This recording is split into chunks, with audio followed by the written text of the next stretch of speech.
নমস্কার, কেমন আছো সবাই? তো আজকে একটা টপিক নিয়ে আলোচনা করব, যেটা হচ্ছে নিজের ভ্যালু কি করে বাড়ানো যায়। তোমাদের সাথে এরকম কখনো হয়েছে যে অফিস গ্রুপে নিজেকে ভ্যালু কম মনে হয়েছে, তোমাকে কম পাত্তা দিচ্ছে লোকেরা, ভ্যালু নেই তোমার নিজের মনে হচ্ছে, বা স্টুডেন্ট হতে পারে, বন্ধু গ্রুপের মধ্যে তাকে কেউ ভ্যালু করছে না, এমনও হতে পারে। তো আজকে একটা টপিক নিয়ে আমি আলোচনা করছি, যেটা নিজের ভ্যালু কি করে বাড়ানো যায়। সেটা নিয়ে আমি 5খানা টেকনিক আলোচনা করব। সেই স্কিলগুলো তুমি যদি ডেভেলপমেন্ট করো নিজের মধ্যে, নিজেকে অনেকটা ভ্যালুয়েবল পার্সন হিসাবে সবার সামনে প্রেজেন্ট করতে পারবে। সেটা নিয়ে আমরা আজকে এগোবো 5টা টেকনিক নিয়ে। তো চলো শুরু করা যাক। প্রথম টেকনিক দিয়ে, so number 1 point, skill development. তুমি তোমার স্কিলকে ডেভেলপ করো। মনে রাখবে, তোমার পকেটে যদি 100 টাকা থাকে, তাহলে তোমার মূল্য কিন্তু ওই 100 টাকায়।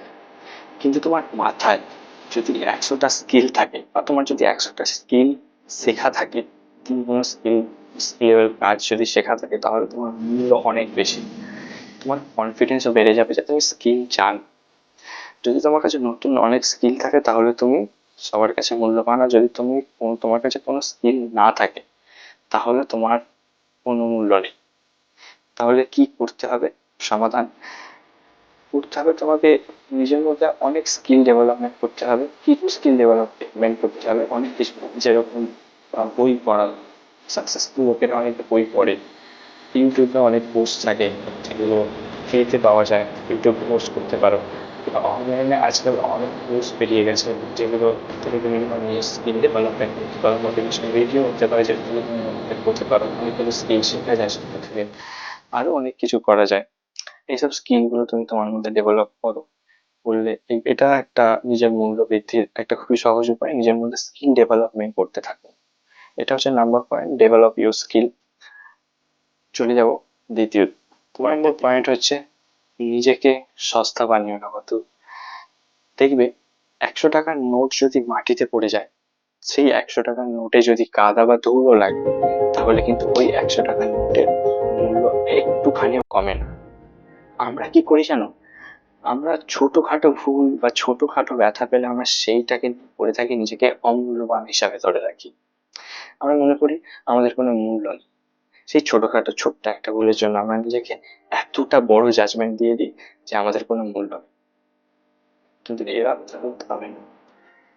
তাহলে করতে কি হবে? নিজেকে অতটা সস্তা বানিও না, ছোটখাটো ভুলের দিকে অতটা ধ্যান দিও না। বড় কিছু অ্যাচিভমেন্ট পেতে গেলে ছোটখাটো জিনিসের ভুল যদি আমরা ধরে বসে থাকি, তাহলে এগোতে পারবো না, আমাদের সেই কনফিডেন্সটাই আসবে না। তুমি নিজেকে অতটা সস্তা বানিও না। নিজেকে মনে রাখবে, তুমি যদি নিজেকে মূল্যহীন মনে করো, তাহলে পুরো দুনিয়া তোমার হবে। আর তুমি যদি নিজেকে মনে করো মূল্যবান, তাহলে পুরো দুনিয়া তোমার ধরে নেবে। এটা অনেকটা নিজের উপর ডিপেন্ড করছে, আমি আমার ব্যাপারে কি জানি, তুমি তোমার ব্যাপারে কি জানো। যে স্কিল ডেভেলপমেন্ট 1 নম্বর পয়েন্ট। 2 নম্বর পয়েন্ট হচ্ছে নিজেকে মূল্যবান বা সস্তা হিসাবে ভেবে। চলে যাবো 3 নম্বর পয়েন্ট হচ্ছে তুমি কাদের সাথে মিশছো, কোন সার্কেলে আছো, কাদের সাথে কথাবার্তা করছো, সেটা ঠিক করে দেবে তুমি ভবিষ্যতে সাকসেসফুল হবে কি হবে না। সেটা কেমন? তুমি দেখবে, একটা চুম্বকের সাথে যদি একটা পেরেককে রেখে দাও না অনেক দিন, আস্তে আস্তে আস্তে আস্তে সেই লোহার পেরেকটা হচ্ছে কবে তৈরি হয়। বা একটা যদি পচা ভালো আমগুলোতে রাখে, তাহলে সেই আমটাকে পচিয়ে দেবে একটা। তাহলে কি করতে হবে? আর তোমার সাথে যদি নেতিবাচক লোকেদের সাথে তুমি করো, বা নেগেটিভ মানুষদের সাথে করো, এমন মানুষ যারা তোমার মানুষের সঙ্গে নেগেটিভ দিচ্ছে, যে না এটা হবে না, এটা তুই পারবি না, কিন্তু তোমার মন থেকে আসছে যে তুমি পারবে, কিন্তু এই নেতিবাচক লোকগুলো, এই নেগেটিভ লোকগুলো তোমার মাথায় যে ডিমোটিভেশন দেবে, সেটার জন্য তুমি এগোতে পারবে না। তো এটা অনেক ম্যাটার করে যে তুমি কাদের সাথে ঘুরছো বা কোন সার্কেলে রয়েছো, সেটা তোমার ভবিষ্যৎটা নির্ধারণ করে, অনেকটাই করে। তাহলে তোমাকে করতে হবে, আগে তোমার সার্কেলটাকে বুঝতে হবে, সেটা তারা কিরকম সাকসেসফুল। সবসময় সাকসেসফুল লোকেদের মানুষের থাকলে তোমার পজিটিভ থিঙ্কিংটা বাড়ে, যে আমি এই রাস্তায় এগোবো। তো আমাদেরকে কি করতে হবে? নিজের সার্কেলটাকে চেঞ্জ করতে হবে, নেতিবাচক মানুষ থেকে দূরে থাকতে হবে, এবং পজিটিভ মানুষদের সাথে ঘুরতে হবে, যাদের অনেক ভ্যালু আছে, যারা অনেক স্কিলেবল লোক, তাদের সাথে ঘুরতে হবে এবং আরো শিখে যেতে হবে। এটা হচ্ছে 3 নম্বর পয়েন্ট, যে নেতিবাচক লোক মানে লোকের থেকে দূরে থাকো, নিজের সার্কেলটাকে চেঞ্জ করো। চলে যাবো 4 নম্বর পয়েন্ট। পয়েন্টটা হচ্ছে সময়কে মূল্য দাও, সময়ের মূল্যটা বোঝো।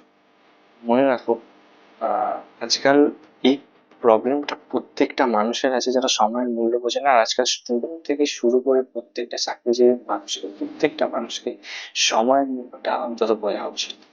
মনে রাখো একটা কথা ভেবে রাখো, যে 10 টাকা চলে গেলে তুমি কিন্তু সেই 10 টাকা আবার আর্ন করতে পারবে, তোমার কাছে সেই সুযোগটা আছে। কিন্তু 10 মিনিট যদি তোমার ওয়েস্ট হয়, সেই 10 মিনিটটাকে তুমি আর ফেরত আনতে পারবে। কথাটা সত্য, কিন্তু আমরা মানি, এটা আমরা জানি, কিন্তু আমরা মানি না। তো সময়কে মূল্য দিই। তো প্রথমত সময়কে মূল্য দিতে হবে, সময়ের মূল্যটা তোমাকে বুঝতে হবে, যে আমি সময়টা কিভাবে কাজে লাগাবো, ভালো কাজে, পজিটিভ কাজে কাজে লাগাবো। আজকাল আমরা কি করি, মোবাইলের মধ্যে নানান রকম মোবাইলের মধ্যে ঢুকে থাকি, মানে এমন কিছু কিছু ডিস্ট্রাকশন আমরা মোবাইল আসতে গেছি। ফোন স্ক্রল করতে থাকি, ইনস্টাগ্রাম, ফেসবুক, নানান রকম প্ল্যাটফর্মে এসে আমাদের ডিস্ট্রাকশন। আমরা সেগুলো স্ক্রল করতে থাকি, ভাবছি যে 5 মিনিট করবো, স্ক্রল করবো, ছেড়ে দেবো, কিন্তু আমরা ঘন্টা ঘন্টা ওখানে আটকে থাকি। তুমি শুধু এইভাবেই ডিজাইন করা যাতে আমরা বেশি সময় কাটাই ওখানে, কিন্তু আমাদের যে নেগেটিভ দিকগুলো থেকে সময় নষ্ট করলে চলবে না। পজিটিভ কাজ করতে গেলে এই কাজগুলোকে তোমাকে ছাড়তে হবে, সময়ের মূল্য বুঝতে হবে।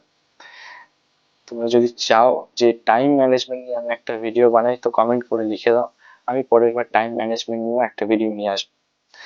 তো আসি টপিকে ফিরে আসছি। তো সময়ের মূল্যটা তোমাকে বুঝতে হবে, সময়কে মূল্য দিতে হবে। ওর চলে যাবো 5 নম্বর পয়েন্টটা হচ্ছে নিজেকে একটু আলাদা করে নাও। সবাই যেটা করছে তুমি সেটা করো না। তুমি যদি 9টা to 5টা, 8 ঘন্টা, 12 ঘন্টা চাকরির পেছনে দৌড়াও, তাহলে তুমি সাধারণ মানুষদের মধ্যেই পড়ে যাবে। তাদের মতোই চিন্তা করতে থাকবে, তাদের মতোই বলতে থাকবে আমার তো টাইম নেই, আমি কিছু করতে পারবো না, তাদের মতোই করতে থাকবে। কিন্তু তার মাঝখানেও তোমাকে অন্যরকম কিছু করতে হবে। যখন সবাই ঘুমাচ্ছে তখন তুমি পজিটিভ কাজ নিয়ে এগো। কিছুটা ঘুম কম হবে, কিন্তু যারা এরকম লেখা যে 8 ঘন্টা ঘুমাতেই হবে, এটা মোস্ট বাজে কথা।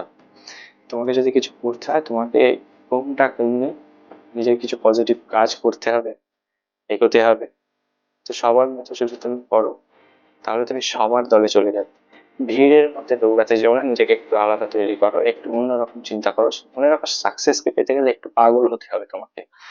সেই পাগলটা নিজের মধ্যে সে আমি করতে পারবো, সবার সাথে দৌড়াবে, তুমি সবার মতোই দৌড়াতে থাকবে, জীবনে লক্ষ্য পূরণে পারবে না। তাই একটু নিজেকে অন্যরকম তৈরি করো। তোমার সবাই মনে আছে, তুমি কাজ করো, বই পড়ো, বা কোনো কিছুতে ইন্টারেস্টেড থাকবে, তোমার প্যাশনটাকে খুঁজে বের করো, নিজের সঙ্গে কথা বলো, নিজের প্যাশনটাকে খুঁজে বের করো এবং সেটাকে নিয়ে এগোতে থাকো। তো নিজেকে আলাদা করতেই হবে, এটাও স্কিল ডেভেলপমেন্টের একটা অনেক বড় পয়েন্ট। নিজেকে একটু আলাদা করো, নিজের স্কিল ডেভেলপ ছিল তোমার 5টা পয়েন্ট, যেটা নিয়ে আলোচনা করলাম, যে স্কিল ডেভেলপমেন্টে স্কিল শেখো, টাইমের মূল্য বোঝো, পজিটিভ থিঙ্কিং মানুষদের সঙ্গে মেশো এবং নিজেকে একটু আলাদা করো। দেখবে তোমার স্কিল অনেক বেশি বেটার হয়ে গেছে এবং তুমি সাফল্যের দিকে আস্তে আস্তে এগোচ্ছো। তুমি নিজে বুঝতে পারবে সব জায়গাতে, চাকরি বা বন্ধু মধ্যে হোক, এরকম মনে করো, তুমি এই অভ্যাসটা আনতে একটু সময় লাগবে, এটা ঠিকই।